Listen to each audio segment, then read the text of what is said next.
아멘. 오늘 이 바울이 갈라디아 교회를 향해서 이 말씀을 주신 연유는 다른 것보다도 그리스도인이 그리스도답게 사는 것이 어떤 것인가, 말하자면 크리스찬이라고 하는 것은 무엇인가, 어떤 상태에 있을 때 그리스도인이라고 부를 수가 있는 것인가, 이것에 대해서 하신 말씀이 오늘 본문의 말씀입니다. 내가 그리스도와 함께 십자가에 못 박혔나니, 아주 간단하고 명료하게 그렇게 그리스도인이라는 이런 것이다. 십자가에 그리스도와 함께 못 박힌 것이 그리스도인이다. 그것이 또한 그리스도인답게 사는 길이다. 요새 세상에서나 교회에서나 여러 가지 문제가 많이 있습니다. 얼마나 문제가 많습니까? 그런데 해답은 한 가지입니다. 사실 답게 살면 되는 겁니다.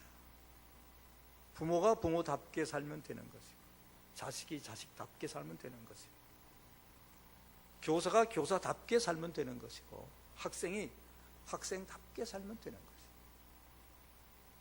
그러면 문제 없습니다.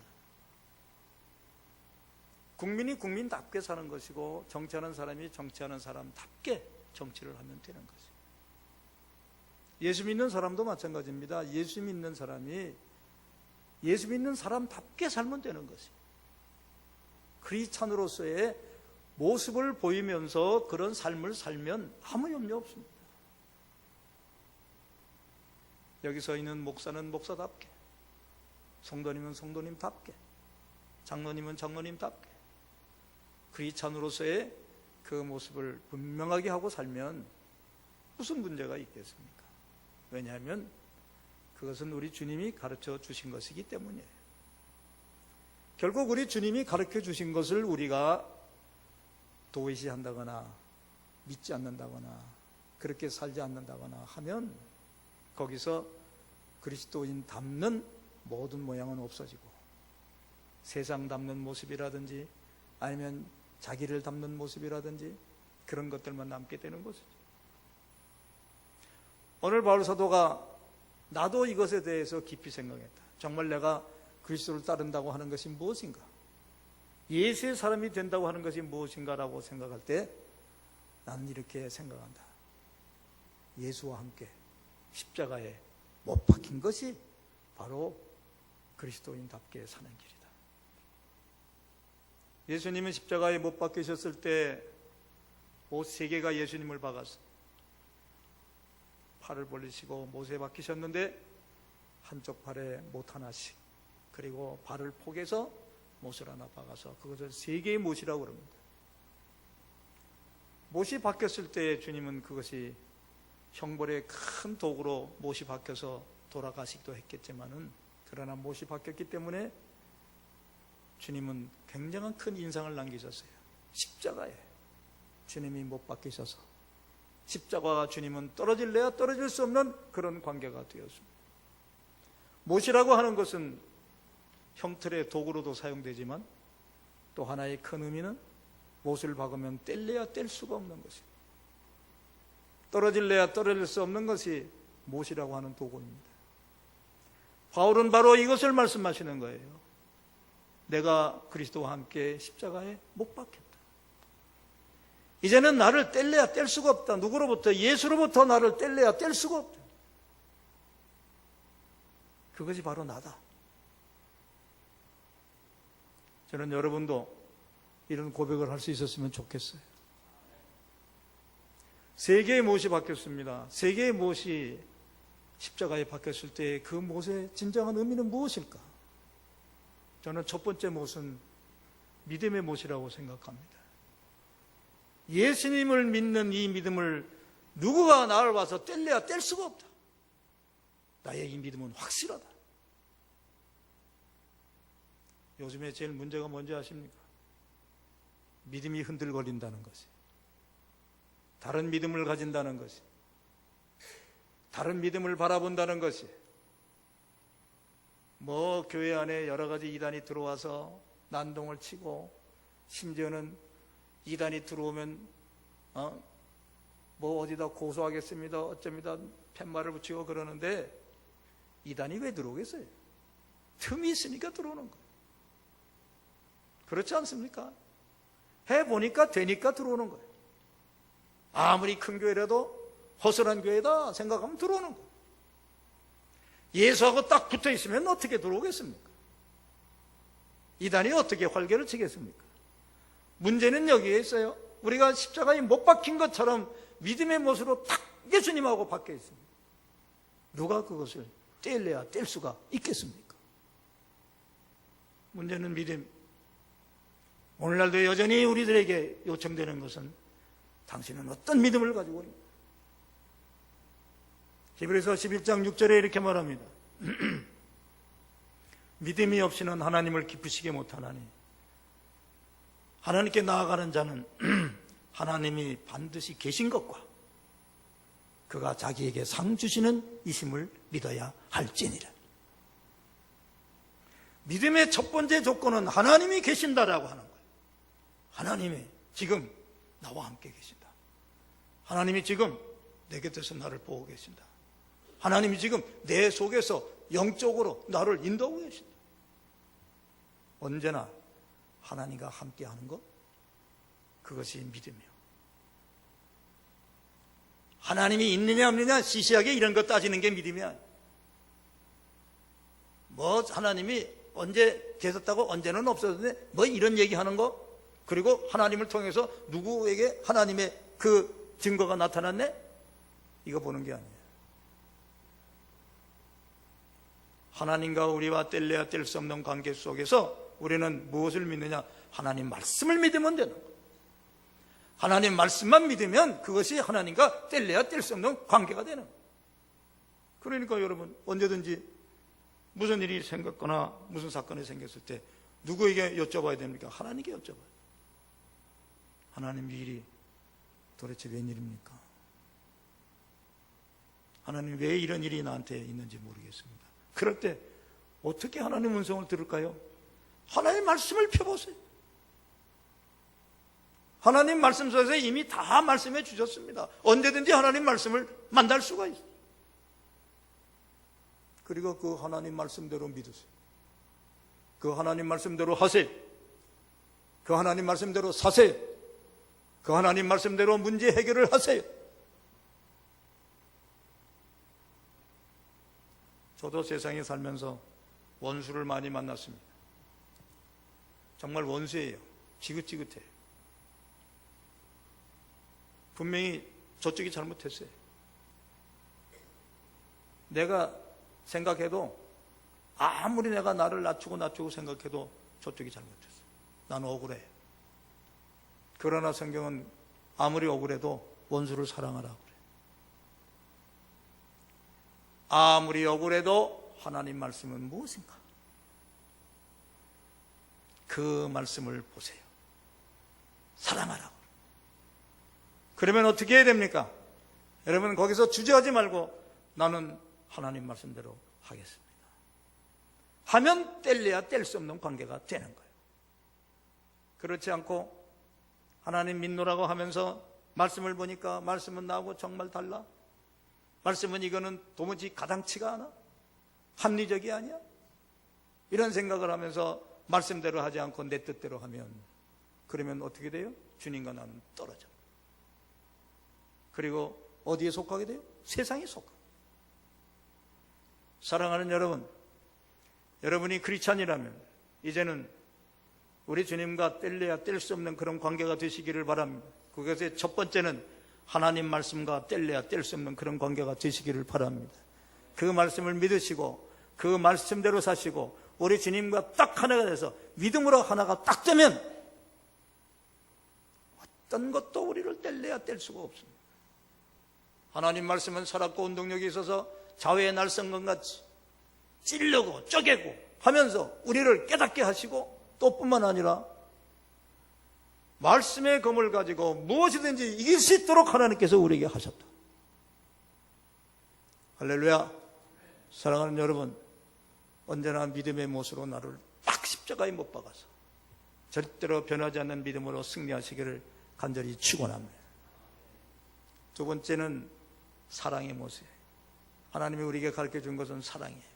저번 시간에 제가 계속해서 연결되는 설교입니다만은 이 사랑이라고 하는 것은 우리는 도무지 감당할 수 있는 그런 사랑이 아니에요. 하나님만이 하실 수 있는 사랑인데 이 사랑의 실천을 알아. 두 번째 못은 이 사랑의 못에 너희를 딱 박아라. 무슨 말이에요? 사랑은 입으로만 되는 거 아니에요. 사랑을 실천해라. 그런 사랑을 구현해라. 예수님이 사랑을 펼친 것처럼 너희도 그렇게 펼쳐라. 에리 프롬이라는 분은 사랑의 실천에 대해서 5가지를 얘기해요. 성경에 말씀하신 것은 이것이다. 생각해 보세요, 여러분. 사랑하는 사람끼리 나는 당신을 사랑합니다. 나는 당신을 사랑합니다. 꿈에서도 사랑합니다. 언제나 사랑합니다. 사랑합니다. 백날 사랑을 몇백 번 외쳐도 사랑하지 않으면 무슨 소용이 있어요? 오히려 자기를 조롱하는 거죠. 우리가 하나님 향해서도 마찬가지예요. 하나님 사랑합니다.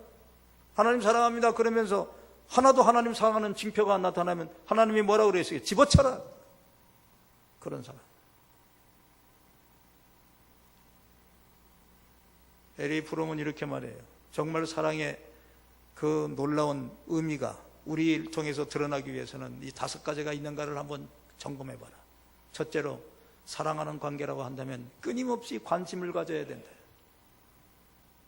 사랑하는 사람으로부터 여러분 관심이 멀어졌다 그러면 사랑은 아니겠죠. 또 내가 사랑하다가 관심이 멀어졌다면 사랑이 끝난 거겠죠. 화초를 사랑하는 사람은 어떻습니까? 끊임없이 화초를 바라보면서 그 화초를 정성스럽게 기르면서 그 화초에 어디에 뭐가 먼지가 묻었나 뭐가 묻었나 깨끗이 닦아줘. 사랑은 관심이다. 여러분이 주님을 사랑한다 그러면 주님께 얼마나 관심을 갖고 계십니까? 주님이 오늘도 원하시는 일에 여러분 얼마나 관심을 가지고 계십니까? 관심. 두 번째는 존중이다. 사랑하는 사람끼리는 서로 존중할 때 사랑인 걸 알게 된다. 상대방을 더 높여줘. 그러면서 상대방에게 쓰는 말이라든지 모든 것 하는 것을 다 나는 당신을 존중합니다. 사랑하는 사람이 어떻게 사랑하는 사람을 깔볼 수가 있어? 어떻게 천대시할 수가 있어? 사랑한다고 한다면 벌써 그 관계에서 상대를 존중하는 것입니다. 이것이 주님이 가르쳐 주신 사랑 아닙니까? 섬김, 섬기는 사람. 세 번째는 이해한다. 이해는 아시는 대로 영어로 하면 언더스탠드 아닙니까? 아래에 선다. 어떤 것도 이해 못할 것도 그 사람 아래에 서보면 다 이해하게 돼 있어. 사랑하는 사람이라면 그 밑에 서봐라. 이해하게 된다. 성도끼리의 오늘 많은 문제가 무엇 때문에 생깁니까? 이해하려고 그러질 않아. 그리고 인정받으려고만 해. 여러분, 우리 주님이 그렇게 가르쳤습니까? 인정은 주님만 인정해 주시면 되는 거예요. 사람에게 인정받으려고 하지 말라고 분명히 주님께서 말씀하죠. 어떻게 해요? 인정받으려고 하지 말고 이해해. 그 다음에 뭐예요? 책임진다. 사랑하는 것이라고 하는 건 책임지는 것이다. 책임진다는 말은 영어로 보면 부르면 달려간다는 거예요. 절대로 외면하지 않는다는 거예요. 절대로 모른 척하지 않는다는 거예요. 어려움을 당한 사람이 있습니까? 공경에 당한 성도가 있습니까? 그러면 여러분 달려가요. 그리고 책임져야지. 뭐로 책임져? 하나님의 사랑을 전하는 것으로 책임을. 그리고 5번째 사랑은 기빙이다. 그냥 주는 것이지 무슨 대가를 바라는 게 아니야. 그게 진정한 사랑이다. 성도를 위해서 그냥 희생한 일이 뭐가 있습니까? 우리 주님을 위해서 뭘 희생한 것이 있습니까? 만약 그렇지 않다면 여러분 사랑이 아닙니다. 말로는 사랑했지만 사랑의 규현이 나타난 것이 아니죠. 사랑의 못에 박히세요. 우리 주님의 그 사랑의 못에 박혀서 나도 이제 주님의 사랑을 실천하는 성도가 될 수 있기를 간절히 축원합니다. 세 번째는 사명의 못이에요. 우리 주님께서 우리에게 분부하셨어요. 너희는 내가 가르쳐준 말로 성령과 성부와 성자와 성령의 이름으로 세례를 주고, 그리고 내가 분부한 모든 것을 가르쳐서 지키게 해라. 볼지어다 세상 끝날까지 내가 너희와 항상 함께 있을 것이다. 그리고 우리에게 분부하신 게 뭡니까? 너희는 이제 사람을 낚는 어부가 되라. 분명히 보니까 믿음은 결국은 하나님의 상급을 받는 것이 믿음인데, 하나님의 상급이라고 하는 것은 구원 아니겠어요? 구원받는 게 믿음입니다. 그 구원받는 것이 나만 구원받으라고 한 것이 아니고 아직까지 예수를 모르는 사람을 구원하는데 너희를 썼다는 것이에요. 우리 교회를 보통 일컬어서 구원선이다 그렇게 얘기를 해요. 구조선이다. 그러면 배에는 뭐가 있어야 돼요? 선장이 있어야 되고, 그리고 선원이 있어야 되고, 그 다음에 승객이 있어야 돼요.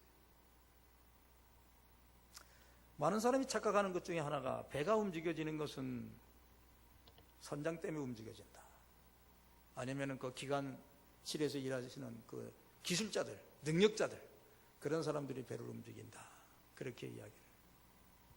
또 어떤 사람은 아니 그렇지 않고 선주, 배를 만든 사람이 배를 움직이는 거 아니냐, 이렇게 이야기하지만 사실 그럴까요? 배를 움직이는 것은 승객 때문에 움직여지는 거예요. 승객을 태우려고 배를 만든 거예요.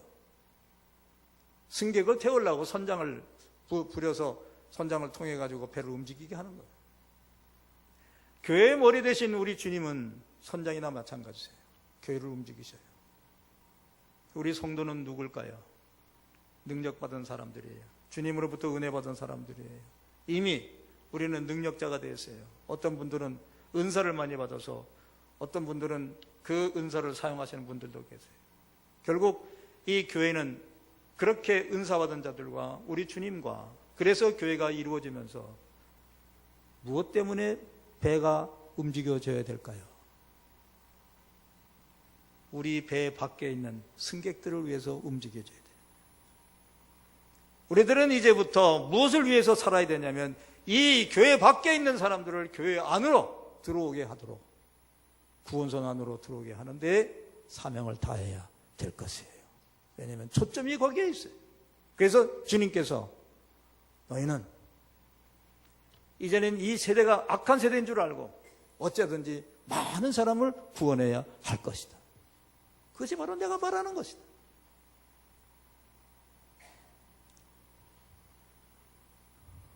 재미있는 이야기가 있어요. 천국 갔더니 목사님이 많이 오실 줄 알았더니 목사님이 안 보이시더래요. 그래서 아니 천국에 왔는데 목사님이 안 보이실까? 또 장로님은 목사님보다는 좀 많이 보이시더라. 또 안주 집사님은 장로님보다는 또 더 많이 좀 보이시더라. 나머지는 성도님이 보이시는데, 제일 많이 직업군으로 이렇게 분류해 보니까 제일 많이 불려온 사람이 짜장면 배달부. 아니 짜장면 배달부가 왜 이렇게 많이 오셨을까? 짜장면 배달부는 불리기만 하면 온다고. 여러분, 주님이 부르시면 여러분 달려간 적 있습니까? 주님이 오라고 할 때 주님 알겠습니다, 아골골짜기라도 내가 가겠습니다, 간 적이 있습니까? 주님이 이렇게 피곤한 일을 시켰을 때 여러분 피곤함을 마다 않고 그 일 제가 하겠습니다, 나선 적이 있습니까? 주님이 오늘도 이 교회 밖에 있는 많은 백성들을 향해서 그 사람들을 구해오너라 말씀하셨을 때 그 사람들을 향해서 여러분 달려간 적이 있습니까? 바울 사도가 오늘 고백합니다. 나는 그리스도에게 못 박혔다. 이것이 바로 예수 믿는 사람들의 정체성입니다. 크리스찬이란 무엇인가? 첫째로 믿음에 못 박힌 사람, 오직 하나님이 우리의 구주이시고 예수 그리스도가 하나님의 아들이시며 또한 우리의 구주이신 성령님이 오늘도 우리와 함께 하시는 그 하나님을 내가 믿사오며, 예수 그리스도를 믿는 크리스찬은 누구인가? 주님께서 우리에게 보여주신 그 사랑을 오늘도 몸소 실천하며 그렇게 사는 사람이 크리스찬이에요. 크리스찬은 또한 누구인가? 오늘 이 구원선 밖에 있는 많은 구조를 위해서 오늘도 허덕이는 그런 사람들을 향해서 내 팔을 벌리고 내 발이 달려가고 그들을 껴안고 그들을 위해서 오늘도 눈물을 기도하고 하는 그런 성도. 나는 그리스도와 함께 이제 십자가에 못 박혔나니 이제는 내가 산 것이 아니요 내 속에 있는 예수가 사신 것이다.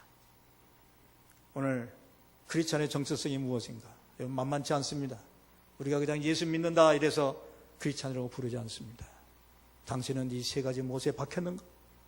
예수와 함께 십자가에 못 박힌 그런 삶을 살고 있는가? 오늘 스스로에게 자문해 보시면서 진정한 크리스찬이 되시기를